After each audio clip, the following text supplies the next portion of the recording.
Hello, everyone. Hope you're well on this Sunday afternoon. Got Miss Ella here. She just climbed up and wanted to sit up here for a minute. So I thought, well, I'll just start the video out with her. How you doing, Miss Ella? How we doing? Yeah, you tired? You been taking naps today? You got a tough life? You looking outside? You looking outside the window there? What's going on today? You gonna keep a watch out on things? You and Teddy need to kind of amp up. Need to amp up our surveillance and our vigilance, don't we? Yeah, we do. I think Teddy's on the case. Can you help him out? Keep an eye on things? Okay. All righty. I'm going to let you stay right down here, okay? All right. All right.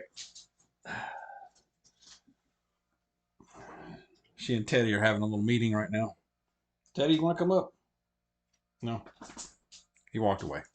Teddy said, I'm out. No, thank you. So, I'm going to talk about a couple of different things. Massive layoffs are coming. From everything I've been reading, definitely they're already been happening, especially since we've started the new year. Also, an update or two here on some things, especially on the border crisis. Also, we need to just be careful, be vigilant in your neighborhoods, on your streets. We had a little incident that happened earlier this afternoon here, right across the street from us. Okay. And we're in a safe area. Okay. I'm going to go into that a little bit. All right. Also have an awesome passage I'm going to share with you. So stay tuned for that. It will certainly resonate with you, definitely, especially this day and time, y'all. I tell you. We were in the store yesterday. Well, a couple of stores yesterday. The first one we went to was a large chain, I won't say which, a large chain grocery supermarket, and getting some things and filling some stock, filling some holes in our preps. And people just, and I made the comment to Mrs. Dawg when we were walking around, I'm like, people just look sad. I mean, it's a Saturday afternoon, it's nice weather, and you know, and people just look kind of rough and like more than usual. And Miss Dawg was like, yeah, I agree. And then she said, not only that, they look like they just got out of the bed and just came just like they just rolled right out of the bed. Like, I can't argue that. Yeah, they do. And and I get it, and we're not all in the same place. Some people are going through things that we don't know about. I get that. I really do. Um, but I look, and a lot of people, they're just wearing stress on their face, and they just look so either just stressed out, worried, shell shocked by the prices, probably, like all of us. But the look on the faces of people have changed so much if you really think about it, especially in the last couple of years, even more so in the last year or so. But Miss Dawg kind of cracked, she kind of made me chuckle a little bit. She's like, yeah, they just look like they rolled literally out of the bed and got in the car and came up here. She's not wrong. She's not wrong on that. All right. We went to Aldi also. Aldi, they still remain cheaper on prices than a lot of places. Now, we don't have a Costco or a Sam's, anything like that right here in our town. So as far as close by, that is the best priced option for that kind of thing, groceries. And we don't buy everything there, but we buy certain things that will save, I mean, a good bit when compared to other supermarkets. Anyway, so Aldi, I think, is a good prep store as well to grab some things, canned items, some bulk items, just your staples of food staples. Okay. Also, major layoffs. I saw this morning where Stellantis is the, I guess, the parent company, you could say, that includes auto manufacturers Jeep, Chrysler, Dodge, laid off or fired basically 400 plus, over 400 technicians, engineers, just in the last day or so. Also, GM and Ford are laying off people, but Stellantis, it sounds like they've laid off the most. I mean, that's a good chunk of people. That's a lot of folks. That's a lot of families that are affected. And it's mostly technical type things or engineering, which, looking into a little further, artificial intelligence is part of that. Also, somebody was saying that, so somebody that was being interviewed that got laid off said that they're outsourcing a lot of their jobs overseas as well. I'm sure. Um, 4 out of 10 companies say that they are likely to have layoffs this year, 2024. Over half are saying that they will implement or have already implemented hiring freezes. IBM is one of them also. Google, UPS, American Airlines, Microsoft, Amazon, and a slew of banking companies, banks, technical companies, manufacturing even is included in this. So I think it's a combination of things. I think it's recession slash depression fears. It's artificial intelligence. It's a lot of different things. If you have a job, do what you can to keep it. If you're not happy, go ahead and start your search and look for something else.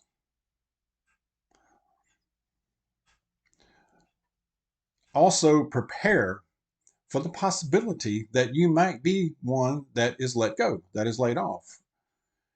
Have a plan already set in place. So if it does happen, if you get laid off, you're not in a total full on panic. What do I do tomorrow? You have a plan. Your resume is already updated. You already have an idea of who you would want to go to work for or who you're interested in. If it's a company, if it's an industry, if it's a change in industry, go ahead and be getting ahead of the game and at least be thinking of that plan, the next step. So that way you're ahead of the 8 ball, man. So this can make a big difference. So do what you can on that part as well. Be thinking of other things. What are other ways? Are there side hustles? Are there ways that you can use a talent or your skill to make some money or make some extra money to save back? Get a little savings or increase your savings that you already have in case you do lose your job. Because the way things are going, the chances are somebody in the family or somebody close to you is going to lose a job pretty soon, maybe even this year. Okay. I saw another report to where Chinese, this is on the border, I'm switching gears here. Chinese illegal migrants now comprise the fastest growing group that is crossing the southern United States border, y'all. That's no surprise to me, but I mean, even more so than South American, it seems like, or it sounds like here, Chinese. And a lot of them, especially the footage that I see in videos that I see, they're not families coming through. They're single males. There's like lines of them, like an army, literally an army marching in through an invasion. And they're not old. They're not kids. They're not even teenagers. They're military age men. They look like they're 20s and 30s. More like 20s. More like what you'd see in an army. They just don't have a uniform on. This is going to come back to bite us. I can guarantee you. I think it's just a matter of time. Why would so many young, military, healthy looking males be walking through here? Why would they be coming through the southern border? What are their plans? Is anyone watching them? Heck no, that's what I think. I would be shocked if they are. I mean, once they get in, they scatter, or are they gonna, I don't know, what do they do? Where do they go? What are they are they just working jobs until they get the call, they get the text? Where are the families? You know? But that's the case with a lot of them that we see coming through, not just Chinese. It's just males coming through here. Be vigilant in your neighborhoods, on your streets. And I've noticed before this little incident we had today, I've noticed, and we have a small neighborhood. There's one way in and one way out. There's two streets. There's two cul-de-sacs here. You can go one of two ways, and then you're back out the entrance. I've noticed more vehicles cruising through here that I've never seen before. There's no houses for sale here. Now, yes, you could say, well, they're visiting somebody. But even with that, you know, you kind of know which vehicles are here regularly, and even the ones that don't live here, the ones that visit, and you get to know which vehicles, and you don't really, your brain is like, I'm kind of automatic saying that not a threat. No, I've seen that vehicle, you know, once or twice a week in here. They're visiting somebody or their family or whatever. But I've been seeing vehicles that I've never seen before, and that raises a flag for me. And so I will take notice on something like that. And other people here have also, which is a good thing. Now, earlier this afternoon, a neighbor across the street from us, well, just down a little bit from us, not directly across the street from us, but uh, the the husband was working today. The wife apparently went run an errand, and now on their garage faces the street, forward facing garage, and the garage door was up, but they have one of those uh, dark uh, screen kind of covers you can roll down, so you can't really see much inside unless you get real close. When they had that down, but they didn't have the actual door down. Well, and we didn't see this happen when it happened, but a vehicle that looked like from the security camera footage, and they shared their security camera footage with all of us around here. Things can happen. Things happen fast, and if something happens, we all react pretty quickly. But uh, a vehicle looked like a minivan, maybe, or some kind of SUV. It was hard to tell even what kind it was. Pulled into their driveway and pulled really close up to the garage opening. Now, and they just sat there. And while they were sitting there, uh, the wife pulled up.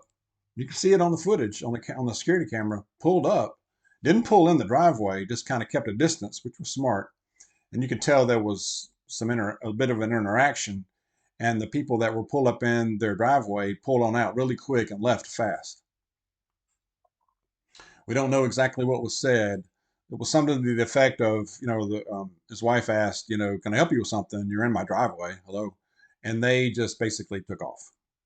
Don't know how many were in the vehicle yet. I don't have any more details yet. Probably will get it, but um, that's and these people have young kids, so that's a concern, and that's their biggest concern, of course, is they got kids, and the kids weren't running around outside or anything, but still, they do at times, So, and we're in a what you would think of as a pretty safe neighborhood. We're in a semi-rural area, North Georgia. I mean, we're well over an hour drive from Atlanta. We're probably closer to the mountains than we are Atlanta, or even Atlanta Metro, really. So it doesn't matter where you are located. It doesn't matter if you've never had anything like that happen in your neighborhood. We have to be super vigilant. Um, Even if you don't have a security camera, just be very observant and have a way, if at all possible, to have quick communication with your neighbors, especially the ones that are just right around you. But and we just can't be too careful. I get now to where I used to leave the garage door open here for, especially in the afternoons. We're both here, on a Saturday or Sunday afternoon, sometimes, especially in the summer when it's hot. I used to just leave it open. Both vehicles are here and we're in the house, but I don't do that anymore because you don't know who's walking by or driving by that takes a gander, it takes a look. we don't necessarily know when we're being cased out. You know, when somebody's casing the joint, casing your place, you may not know, you may not realize. So I keep the garage door down. The only time it goes up is when we're leaving and when we're coming in. As soon as I pull in, it goes down. And it's kind of sad in a way, but that's what we have to do. So if there's a way, if you have a garage, if there's a way you can make room, park your vehicles in it. If you can't, make sure you don't leave anything too valuable in your vehicle. And if you have a garage door opener, don't leave it in the vehicle outside. Somebody breaks in the car, they've got a real easy way into your house then. So remember that. Just a reminder. But let's just double down on our vigilance, even where we live, because there's a tendency to relax. You know, when you pull in your neighborhood, I'm guilty of it. You pull in your street, you pull in your neighborhood, you're kind of like, I'm home. I'm pulling in my driveway now or my area, whatever you live, and it's like there's a you know a calming down, which is good, but we still need to be observant. And I'm noticing more vehicles that I've never seen before, and I don't know what they're doing. And a lot of times they're vans or they're trucks. So something to be very, very careful of. Okay, especially if you got children, you got grandchildren, even if you don't. So share your thoughts and any tips that you may have that I haven't mentioned. I'm sure there are. Okay. Also, oh, I can't forget the passage. I forgot. Y'all, I got all fired up on that. All right, we're into Matthew still.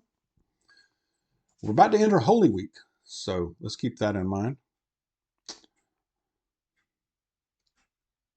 Matthew chapter 10, starting with verse 11. I'm going to start with, I'm going to start with verse 11. Go. Now, this is when Jesus is sending out the disciples, sending them out, the 12 disciples. The words of Jesus: whatever town or village you enter, search for some worthy person there and stay at his house until you leave. As you enter the home, give it your greeting. If the home is deserving, let your peace rest on it. If it is not, let your peace return to you. If anyone will not welcome you or listen to your words, shake the dust off your feet when you leave that home or town. I tell you the truth, it will be more bearable for Sodom and Gomorrah on the day of judgment than for that town. I am sending you out like sheep among wolves. Therefore be as shrewd as snakes and innocent as doves. A lot of sheep out there, a lot of wolves out there. Well, some sheep too, but a lot of wolves are swirling around and we don't always know who they are, do we? We have to be very careful and very discerning. And I think it's a good idea to share the gospel when you can, share your faith when you can in a respectful way. But there are times when we must shake the dust off our feet and leave them with it. Not today, Satan, if you know what I mean. That makes sense. I hope it did. I hope it was helpful. Again, share your thoughts. Let's stay in prayer. Stay close to Jesus. God bless you. See you soon.